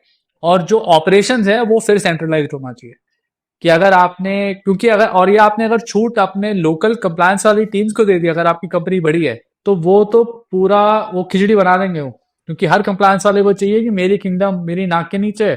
वो एज अ फाउंडर आप, अगर आपका काम है वो आप बनने ना दो। ऑपरेशन सेंट्रलाइज, टेक्नोलॉजी सेंट्रलाइज, जो जिसको अलग अलग लोकल रिप्रेजेंटेशन करनी है एग्जामिनर के साथ या बैंक पार्टनर के साथ, एक आधा बंदा वहां लोकल जुरिस्डिक्शन में बिठा दिया, तब आप पकड़ बना के रखोगे और you'll be able to in the most cost effective manner solve problems in both side. और ऑफ कोर्स प्रोडक्ट लॉयर या आउटसाइड काउंसिल लॉयर अगर आप रखो strong, you'll be good enough. 90% 95% जो कंप्लायंस प्रोग्राम होते हैं वो आप ग्लोबली बना सकते हो, वो हर कंट्री में चेकबॉक्स लग जाएंगे उनके, नॉट अ प्रॉब्लम। बट अगर आप अलग अलग बनाने लगे या फिर आपने कंप्लायंस के ऊपर छोड़ दिया कि तुम ही खुद डिजाइन करके दे दो without you challenging them, that is generally a problem. ये तो पहले बता देता हूँ कि ये करीब $1 लाख की एडवाइस जो है ना जिसकी मिल रही है पिछले लास्ट 10 मिनट में, लोगों को शायद समझ में नहीं आएगा कि जब तक वो करेंगे नहीं कि ये कितना क्रूशियल है, ये कोर कॉन्सेप्ट समझना जो जस भाई ने, क्योंकि बहुत सिंपल वर्ड्स में समझा दिया और ये भी बता दिया कि ऐसे बनाओ और ऐसे करो और वैसे करो। जनता जब अगर किसी लॉयर के पास जाएगी या कुछ जाएगी वो सब घुमा देंगे, क्योंकि वो सब ज्यादा पैसे चार्ज करने की ट्राई करेंगे। तो ये काफी उम्दा और महंगी एडवाइस है, तो ये रिपीट करके सुन लेना अगर कंपनी चालू कर रहे हो तो। और उसके साथ ये भी है कि जब कंपनी चालू कर रहे हो तो राइट स्ट्रक्चर होना, मतलब सीधे शब्दों में कि जरूरी नहीं है कि साला जैगवार या टेस्ला बना के ही बेचनी है, शुरू में टाटा नैनो ही बना लो, बट गाड़ी में 4 पहिए होने चाहिए, इंजन होना चाहिए और स्टीयरिंग व्हील होना चाहिए, वो पास करना चाहिए कंप्लायंस प्रोग्राम। साइकिल बना के मत ले जाना। आपकी बात बिल्कुल सही है, और जितना आपका प्रोग्राम टाइट होगा, जब आप लेके जाओगे अपने पार्टनर के पास, बैंक के पास, अगर जैसे आप जितना मतलब कॉन्फिडेंस बिल्डिंग मेजर है, उन्होंने पहली बार देखा और उसी में उन्होंने देख समझ लिया कि बॉस ये तो थोड़ा सा मतलब डामाडोल है केस, तो वो उतनी पिटाई और करेंगे आपकी। और क्योंकि at the end of the day आप ये देखो कि रिलेशनशिप जो बन रहा है, इंसेंटिव अगर आप देखो तो सीईओ जो है फिनटेक का, उसका इंसेंटिव है या पार्टनरशिप वाला या बिजनेस टीम का, और दूसरी साइड बैंक वाला भी तो पैसे बना रहा है आपसे, उनका भी इंसेंटिव है।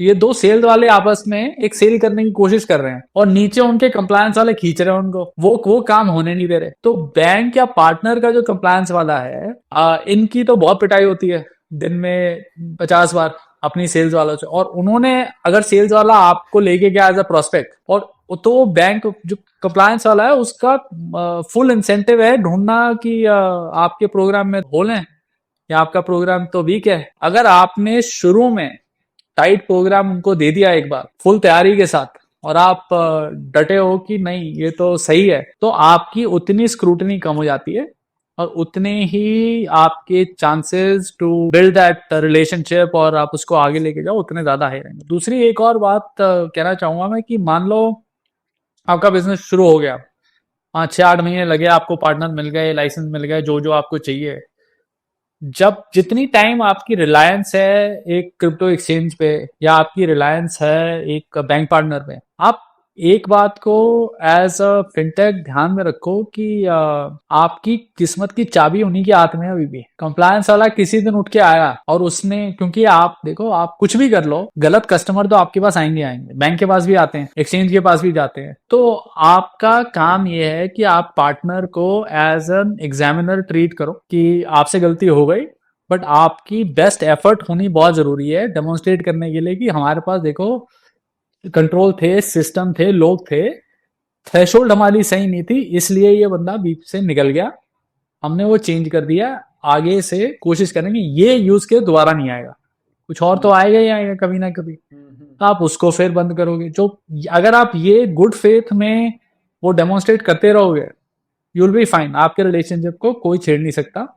बट जिस टाइम में आपके कस्टमर पे कस्टमर आ रहे हैं जो रिजेक्ट हो रहे हैं या फिर वो पकड़े जा रहे हैं कि वो कस्टमर सही नहीं है, तो एक पॉइंट इंटरनली बैंक के पास तब होता है कि आपने उनकी इंटरनल एक थ्रेशोल्ड ब्रीच कर दी, जिसमें बैंक बोल रहा है कि बॉस ये हमारी टॉलरेंस के बाहर है, और आपको एक नोटिस भेज देंगे कि 60 दिन है आपके बाद, अपना बिजनेस कहीं और ले जाओ। तो वो बहुत अननेसेसरी स्ट्रेस है किसी भी फाउंडर के लिए, और आपको जाके अब आपको अपने बोर्ड को समझाना है, नया पार्टनर ढूंढना है, डबल ट्रिपल खर्चा होगा आपका। तो एक बार रिलेशनशिप बन गया तो वो जो कांटेक्ट है आपका, कम्युनिकेशन, चाहे आपके कंप्लायंस वाले हर हफ्ते हर महीने उनसे बात कर रहे हैं आप, कस्टमर रिस्क रेटिंग डिस्कस करो उनसे, तो वो ठंडे रहेंगे, चाहे आप 5-6 गलतियां इधर उधर करते भी रहो। तो वो उससे अगर आप नजर नहीं हटाओगे तो सही रहोगे, नजर हटी दुर्घटना घटी। ऐसी सी प्रॉब्लम। मैं सुन रहा हूँ और मैं तो यही सोच रहा हूँ कि ये वाला एपिसोड तो बहुत महंगा एपिसोड है, क्योंकि इसमें वैल्यू इतनी ज्यादा मिलेगी सुनने वालों को। उनकी कंपनियां पूरी बन सकती हैं कुछ जैसे एडवाइस फॉलो करके। इसके में भी पैसे चार्ज करने चाहिए इस वाले एपिसोड। एनीवे, मैं आखिरी पांच सवाल पूछ लेता हूँ मैं। हाँ जी। जवाब तेज भी दे सकते हो, धीरे भी दे सकते हो, जैसे ही देना चाहिए। पहले हमने रैपिड फायर किया था, साला कुछ तो रैपिड निकला नहीं, तो मैंने 5 सवाल कर दिए इसको। अब ये जस्ट फायर है। हाँ। तो अगर आप एक young person, if you are a young person, should you move to Bay Area today? बढ़िया सवाल। मेरे हिसाब से टोटली डिपेंड करता है कि आपको लाइफ में करना क्या है। अगर तो आपको सिर्फ काम सीखना है और आपको लेट्स से सेल सीखनी है, आपको डील मेकिंग सीखनी है, आपको you want to brush shoulders with who's who, तो आप न्यूयॉर्क जाओ। और कंसल्टिंग में आप घुस जाओ, बढ़िया, चाहे आप वो बिग 4 कंसल्टिंग करो, मैकिन्जी, बेन, बीसीजी में घुस जाओ आप। तो वो जो आपको एक्सपीरियंस मिलेगा वो अगर आपको सीईओ बनना है और आप बिल्कुल कॉलेज से बाहर हो, तो आप न्यूयॉर्क चले जाओ और कंसल्टिंग करो आप कुछ साल। तो उससे ये है कि आपकी जो पर्सनैलिटी बनती है वो एक अलग लेवल पे है फॉर श्योर। आपके पास जो कॉन्फिडेंस है बोर्ड रूम कंट्रोल करने का, दैट इज अनदर लेवल। आपको अगर स्पीड ऑफ डील मेकिंग सीखनी है तो that New York is nothing beats New York मेरे हिसाब से। एंड आप यंग हो, सैन फ्रांसिस्को में क्या करोगे यार, आपको न्यूयॉर्क में आप अच्छी ऐश करोगे। तो दैट इज माय ओपिनियन। ये मायामी ऑस्टिन ये सब अच्छी जगह है, बट मैं तो रेकमेंड करता नहीं हूँ खासकर यंगर लोगों को कि आप वहां जाओ। आप पैसे वैसे बचते हैं, वो सब अलग बात है, बट पैसे बनाने के लिए सारी जिंदगी पड़ी है।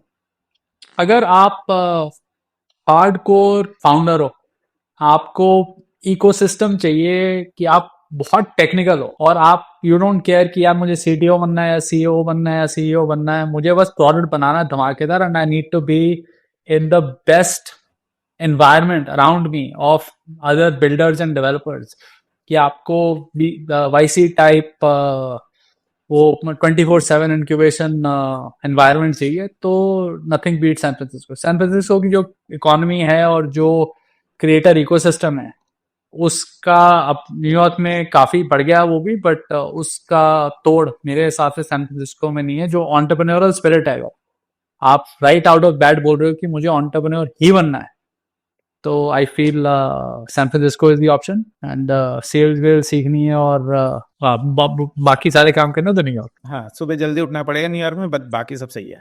न्यूयॉर्क का फायदा ये है कि आप कितनी दिन आप बार में जाओगे, डिनर कभी आपको पैसे नहीं देने पड़ेंगे, अपने कोई ना कोई अपना टैब खुला ही रखता है वहां पे। ये भी बात सही है। अच्छा, दूसरा सवाल, अगर किसी को बहुत पैसे बनाने हैं, आपके जैसे, तो उन्हें क्या करना चाहिए, आपकी क्या एडवाइस है? स्ट्रेटेजी ब्रिक्स में आ जाओ आप। तो देखो मैं आपको दिल से अपना आंसर और फैक्ट बताता हूँ कि मैं जब यूएस आया था तो मेरा एक ही गोल था, पैसे बनाने का, और कोई गोल नहीं था कि मुझे ये काम करना है, वो सीखना, कुछ नहीं था। बट मुझे फैमिली में किसी ने बहुत उम्दा एडवाइस दी थी जो मेरे लिए काम किया, वो ये है कि आपको अगर पैसे बनाना है, पैसे के पीछे भागना बंद कर दो, पहली बात। दूसरी बात, आप हर अपनी मूव को, अगर थोड़ा फिलोसॉफिकल आंसर है, बट अगर आप इक्वेट करो कि यार मैं यहाँ पे अगर 1 साल लाऊंगा तो मेरे को क्या मिलने वाला है, तो वो इक्वेशन मेरे हिसाब से चलती नहीं है। कि आप अपने में इन्वेस्ट कर रहे हो, चाहे वो आपका अपना ब्रांड है, चाहे वो आप अपना बिजनेस बना रहे हो, चाहे वो अपना पैसा बूटस्ट्रैप करके कंपनी चला रहे हो, तो आप इतनी होप आपको होनी चाहिए कि आपका जो आइडिया है वो उम्दा आइडिया है, और लोग उसको चाहे वैलिडेट ना भी करें, क्योंकि आप आइडिया लेके उसको परस्यू कर रहे हो, क्योंकि you can see around the corner. जो चीज आपको दिख रही है वो दूसरे को नहीं दिखेगी। और अगर आप फोर्स कर रहे हो कि यार आप भी मेरा आइडिया समझो, आप भी मेरा आइडिया देखो और आप इन्वेस्ट करो, I don't think that work. So पैसा अगर बनाना है तो आप खुद में इन्वेस्ट करो पहले। आपका ब्रांड पर्सनल बहुत धमाकेदार होना चाहिए, और पैसे के पीछे आप भागना बंद कर दोगे तो पैसे तो आ ही जाएंगे। अगर मैं जस्ट एज अ जोक में बोलूं, पैसा और लड़की के पीछे मत भागो, जितना उसके पीछे भागोगे उतना वो दूर भागेगी। अगला सवाल, व्हेन यू बड़ी कंपनी या छोटी कंपनी ज्वाइन करने के बारे में आपका क्या है? छोटी कंपनी ज्वाइन करनी है तो स्ट्रैटेजी ब्रिक्स है, बट वैसे क्या है, बड़ी ज्वाइन करें छोटी ज्वाइन करें? तो ये भी डिपेंड करता है सवाल। आपको अगर H1 वीजा चाहिए तो छोटी छोटी कंपनी तो भूल जाओ। आपको गारंटी चाहिए, आप स्कूल से निकले हो और कितनी भी बड़ी आप महारथी हो और कितनी उम्दा आपकी फोरसाइट है, बहुत मुश्किल है आप छोटी कंपनी ज्वाइन करो और आप ओपीटी पे हो, आप जाके साल 2 साल भर लगा दोगे किसी के पास, कोई गारंटी नहीं है कि वो भी H1 की लॉटरी। द लाइकलीहुड कि अगर आप मेटा में, गूगल में काम कर रहे हो और आपका H1 लग जाए, वेरी हाई कंपेयर, क्या बोलते थे हम उसको, 4 लौंडे बेसमेंट में, उस कंपनी में अगर आप जाओगे तो कितनी भी अच्छी इंटेंशन हो उस कंपनी की, उनके पास इंफ्रास्ट्रक्चर वो नहीं होगा जो बड़ी कंपनी के पास है। तो पहला तो ये डिफरेंशिएटर है कि आपको अगर इस एनवायरनमेंट में काम करना है तो आपका इमिग्रेशन स्टेटस सेटल होना बहुत जरूरी है। उसके लिए मेरी एडवाइस ये है कि इमोशनल ना हो आप। अगर आप यंग हो तो यंग जितने लड़के हैं उनसे बात करो, लड़के लड़कियां, कि यार देखेंगे अगले साल क्या होता है, यार देखें अभी तो काम इंटरेस्टिंग है। तो माय कन्वेंशनल थोड़ी एडवाइस है कि आप धीमी गति पे चलो, बड़ी कंपनी पकड़ो, अंदर 1 साल 2 साल आप धमाकेदार कुछ काम करो, कोई मेंटर वेंटर पकड़ो और वहां से आप निकल जाओ कनाडा लंदन 1 साल के लिए और वापस आओ अपना L1A वीजा लगा के। तो 4-5 साल में आपके पास एक्सपीरियंस भी होगा, आपके पास ग्रीन कार्ड भी आ जाएगा। उसके बाद आप चलाओ आपको जो चलाना है। तो इमिग्रेशन स्टेटस को सेटल, क्योंकि आप कंपनियां चला लोगे, फिर आप लगे हो वो ओवन वीजा लग गया, नहीं लगा तो फिर क्या करोगे? बनी बनाई मेहनत आदि छोड़ के आपको जाना पड़ेगा, राइट? तो श्रीनिवास परप्लेक्सिटी वाले का ग्रीन कार्ड नहीं लग रहा है, वो आज भी फाइट मार रहा है। मुझे तो पता, पर देख लो आप, right, this is a great example. दूसरा, अगर आपकी इमिग्रेशन की प्रॉब्लम नहीं है तो मेरी एडवाइस जनरली तो यही है कि आप छोटी कंपनी पकड़ो। और आप आज की डेट में, यह आंसर मेरा 5-8 साल पहले थोड़ा अलग होता, बट आज की डेट में जो आपको एक्सपीरियंस छोटी कंपनी में मिलेगा वो कोई चांस ही नहीं है आपको कोई बड़ी कॉर्पोरेट कंपनी में आपको एक्सपीरियंस मिले। आपको इंफ्रास्ट्रक्चर जरूर मिल जाएगा, but totally role by depend करता है कि अगर आपको 9 to 5 9 to 6 काम करना है और आपको हर तीसरे हफ्ते स्कीइंग करने जाना है और आपको थोड़ी लाइफ वाइफ चिल रखनी है, तो आप गूगल मेटा सही अच्छी कंपनियां बढ़िया हैं सब। बट आपको अगर अपनी जिंदगी आराम करनी है और सब कुछ बदल देना है इस दुनिया में, तो फिर आप छोटी कंपनी पकड़ो। बढ़िया। अगला सवाल, अगर लाइफ में फोड़ना है तो कैसे फोड़े, आपकी क्या फिलॉसफी है? अब फोड़ने का कोई फिलॉसफी एक्चुअली कुछ नहीं है। आपकी अपने पे रिलायंस मुझे लगता है थोड़ी ज्यादा होनी चाहिए कि हम काफी सॉरी स्टेट में अपनी बूटस्ट्रैपिंग, मतलब जब भी कोई क्लाइंट नेगोशिएट कर रहा है या कोई कहीं हमें डिनर का बिल नहीं देना होता तो हम बोल देते हैं यार हम बूटस्ट्रैप्ड है। बट सच्चाई है कि बूटस्ट्रैपिंग से बढ़िया मेरे हिसाब से तो कोई ब्लेसिंग नहीं है। उसका रीजन है कि स्ट्रेटजी आपको दिख रही है आगे, आपका फ्यूचर, तो बुरा भी आपका है, अच्छा भी आपका है, और आप फुल कंट्रोल में हो। अगर आपके पास एक्सपीरियंस है और आपका ब्रांड सॉलिड है और आप कस्टमर लेके आ सकते हो, तो मेरे हिसाब से जितना आप लीन फंक्शन चलाओ और अगर आप बूटस्ट्रैप कर सकते हो, तो you will be in a really really really solid situation. But ये बे एरिया में थोड़ा सा ये इकोसिस्टम भी बन गया है कि आपकी वायरिंग, आप जितने बच्चे हैं अब आ रहे हैं कि यार हम जा रहे हैं, हम वाईसी जा रहे हैं, we are going to raise around, या हमें तो उनसे पूछो कितने पैसे चाहिए, क्यों चाहिए, क्योंकि सब पिच डेक बना रहे हैं, हम भी बनाएंगे, राइट। तो बहुत तरीके हैं आज की डेट में मेरे हिसाब से कि आप एक प्रोडक्ट बना सकते हो, आप चार लोग मिलके, और वो चल भी सकता है। और आपको पता होना चाहिए आपको क्यों पैसे चाहिए, क्योंकि आप जब पैसे ले रहे हो तो वो पैसे के साथ आप कंट्रोल दे रहे हो, और आपकी अकाउंटेबिलिटी बढ़ जाती है। और कहने की बात है कि जो आपके इन्वेस्टर हैं वो they are always watching your back, that is not always the case. तो ये इन्वेस्टर जो हैं ये भी, nothing against any investor, but investor they are also in a casino, right. वो 100 उन्होंने बेट लगाई हैं, 4 उनकी बेट चलनी चाहिए। आप अगर 4 में नहीं हो तो उनको कोई फर्क नहीं पड़ता है कि आप की तबाही 2 साल में हो रही है या 5 में हो रही है, बट वो 2 और 5 साल आप ही की लाइफ के हैं। तो दैट इज माई, कि कम कमाओ आप, कोई बात नहीं, बट अगर आप को सही में फोड़ना है तो आपका विजन एकदम सॉलिड क्लियर होना चाहिए। और अगर आप अपने पैसे लगाओगे या अपना टाइम लगाओगे तो you will be at the stakes are higher. और किसी ने हम लोगों को बहुत बढ़िया एडवाइस दी थी जब हमने बिजनेस शुरू किया था कि दो दो चीजें उन्होंने शायद बोली थी। एक, spend every penny like it's your last. तो चाहे वो इन्वेस्टर का पैसा है चाहे वो आपका है, तो कोई शर्म नहीं होनी चाहिए आपको कंजूसी करने में। एक तो ये सिलिकॉन वैली में हमने ये बहुत देखा है कि यहाँ एक राउंड आया नहीं और डिनर शुरू हो गए और कॉन्फ्रेंसेस शुरू हो गई, और हर जगह पैसे लुटाए जा रहे हैं, किसी को कोई आइडिया नहीं है कि पैसे कहाँ जा रहे हैं और क्यों जा रहे हैं। तो वो थोड़ा सा स्टिंजीनेस जो है वो आपकी एग्जीक्यूटिव टीम के माइंड में होनी चाहिए। बाकी दूसरा, आई थिंक आपने भी आजकल, पता नहीं, मैंने शायद आपका लिंक्डइन कुछ देख रहा था, उसमें आपने भी लिखा था कि ये ओवर ऑप्टिमाइजेशन जो है कि कॉर्पोरेट स्ट्रक्चर क्या होना चाहिए, हम अकाउंटेंट, ये लीगल है, कस्टम, आपने अगर पैसा आपके बिजनेस अकाउंट में आ गया जिस दिन, तो ये सब कुछ लीगल हो जाएगा, सब सही हो जाएगा। आप ये जो टैक्स वैक्स वाली ऑप्टिमाइजेशन, ये सब जुगाड़ लगाने आप पहले शुरू करो, इससे पहले आपकी बिजनेस आपका खड़ा हो, आपके प्रोडक्ट बने, आपके कस्टमर आए, तो फोकस आप उस पे कीजिए ज्यादा, इंस्टेड ऑफ ये टैक्स ऑप्टिमाइजेशन और ये जो बाकी हैक है। सत्यवचन, आखिरी सवाल, आपने कहाँ पैसे नहीं बनाए, क्या सबसे बड़ी मिस क्या थी आपकी? एक्चुअली बड़ी जगह, बहुत जगह पैसे नहीं बनाए, इसमें तो कोई दुख ही नहीं है। तो और अच्छा, वो पैसे ऑप्टिमाइजेशन की बात करें, हमको ऑप्टिमाइज करने नहीं आते पैसे, मतलब पूरी टीम में किसी को, और हमको ये पैसे, मतलब बिजनेस खड़ा करना आता है, बुक बनानी आती है, optimization, how to put your money to work, उसमें हम लोग सही नहीं है। बट उसका एक रीजन ये भी है कि फर्स्ट जनरेशन आप इमिग्रेंट हो। अगर यही बिजनेस इतनी स्पीड के साथ, इतनी पकड़ के साथ हम इंडिया में बना रहे होते, आपको लॉयर चाहिए तो पिताजी को फोन करोगे, उनके दोस्त हैं लॉयर आ जाएंगे, अकाउंटेंट चाहिए बुक कीपर आ जाएंगे। यहाँ पे तो मतलब मैं आपको फोन कर रहा होता हूँ, आप किसी से आगे कनेक्ट करा रहे हो, राइट। तो हम लोगों का इंफ्रास्ट्रक्चर इतना ही है। अपॉर्चुनिटी जो मेरे हिसाब से मिस हुई है वो, आई वुड से क्रिप्टो। एक हाइंडसाइट 2020 इतना भी अफसोस नहीं है कि यार लगा देने चाहिए थे, क्योंकि डाउनटर्न 2-3 बार समझ में आए थे। ऐसा नहीं है कि उस टाइम नहीं पता था कि मार्केट फिर चढ़ेगी।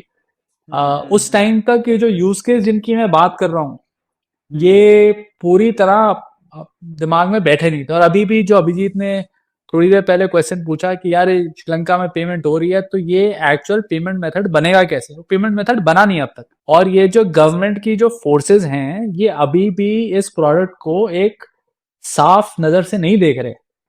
तो उस वजह से कभी पोर्टफोलियो हेज करने की लगी नहीं कि यार इसमें भी कुछ 10-20% लगा देते हैं, तो पैसे तो बन जाते हैं फॉर श्योर। बट वो चीज जो समझ में नहीं आती पूरी एंड टू एंड, उसमें कभी लगाए नहीं पैसे, बट वो डेफिनेटली लगता है कि हाँ यार कुछ तो लगा के छोड़ देना चाहिए था।